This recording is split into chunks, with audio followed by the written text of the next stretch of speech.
अब nuclear war कभी भी हो सकती है क्योंकि पिछले 50 साल में पहली बार डूम्सडे प्लेन को फ्लाई करते हुए देखा गया है। ये कोई मामूली प्लेन नहीं है। अमेरिकन प्रेसिडेंट के इस प्लेन को स्पेशली न्यूक्लियर वॉर और किसी भी तरह की नेशनल इमरजेंसी के लिए बनाया गया था। इस प्लेन पर न्यूक्लियर रेडिएशन और थर्मल अटैक का भी कोई असर नहीं होता है। ये प्लेन 111 लोगों को लेकर एक हफ्ते तक लगातार फ्लाई कर सकता है और हवा में ही रिफ्यूलिंग भी कर सकता है। इसमें 67 सैटेलाइट्स हैं और इस प्लेन में बैठकर डोनाल्ड ट्रंप पूरी दुनिया से सेफली कम्युनिकेट कर सकता है। सबसे ज्यादा डराने वाली बात यह है कि पिछले 50 साल में पहली बार इसे लॉस एंजलिस और वॉशिंगटन में फ्लाई करते हुए देखा गया है, जो कि पूरी दुनिया के मन में एक सीरियस क्वेश्चन अराइज कर रहा है कि अभी ही क्यों। इस वक्त ट्रंप मैक्सिको, ग्रीनलैंड, ईरान और सीरिया से वॉर करने के पूरे मूड में है। कल ही ट्रंप ने मीडिया के सामने साफ साफ कहा है कि हम ग्रीनलैंड को कब्जे में लेकर रहेंगे और अगर हमने नहीं किया तो चाइना और रशिया उसे कब्जा कर लेगा और हम नहीं चाहते कि हमारा पड़ोसी चाइना और रशिया रहे। उधर अमेरिका ने ईरान ने सिविल वॉर स्टार्ट करवा दी है और कभी भी ईरान पर अटैक कर सकता है। दुनिया का शायद ही कोई इंसान होगा जो चाहे कि यह प्लेन कभी भी आसमान में उड़ान भरे, क्योंकि जिस दिन यह उड़ता है उस दिन दुनिया के अंत की घड़ी चल पड़ती है। इसे कहा जाता है डूम्सडे प्लेन यानी कयामत का प्लेन। यह कोई आम फाइटर जेट या बम गिराने वाला विमान नहीं है। बिल्कुल यह अमेरिका का चलता फिरता न्यूक्लियर कंट्रोल रूम है। यूएस एयरफोर्स ने इसे खास तौर पर उस दिन के लिए बनाया है जब पूरी धरती न्यूक्लियर तबाही की आग में जल रही हो। पूरी दुनिया में ऐसे सिर्फ 4 ही प्लेन मौजूद हैं और इनकी ताकत इतनी खतरनाक है कि ये न्यूक्लियर ब्लास्ट, रेडिएशन और इलेक्ट्रोमैग्नेटिक अटैक तक को झेल सकता है। इस प्लेन के अंदर बैठकर अमेरिकी राष्ट्रपति और टॉप कमांडर दुनिया की सबसे भयानक जंग को कंट्रोल कर सकते हैं। हैरानी की बात यह है कि यह प्लेन लगातार 7 दिन तक बिना रुके हवा में रह सकता है और जमीन पर मौजूद किसी भी कमांड सेंटर के खत्म हो जाने के बाद भी यहीं से तीसरे विश्व युद्ध के फैसले लिए जा सकते हैं।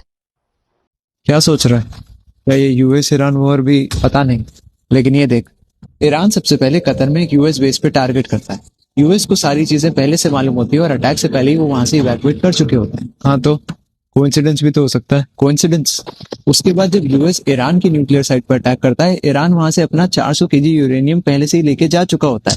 कोई नुकसान नहीं, सिर्फ पटाखे। और US specifically B-2 bomber planes भेजता है ये सब करने के लिए, ताकि पूरी दुनिया देखे, आर्म्स डील इजी हो जाए। और पिछले 1 महीने में तूने डिफेंस स्टॉक के प्राइसेस तो देख ही लिए होंगे। ओह हाँ, और फाइनली ईरान भी स्ट्रेट ऑफ हॉर्मस को ब्लॉक करने की धमकी देता है, लेकिन कभी करता नहीं है। ओह माय गॉड, तो क्या ये लड़ाई थी भी या सिर्फ? भगवान जाने, मेरा तो सिर दुख जाता है ये बातें सोच सोच के।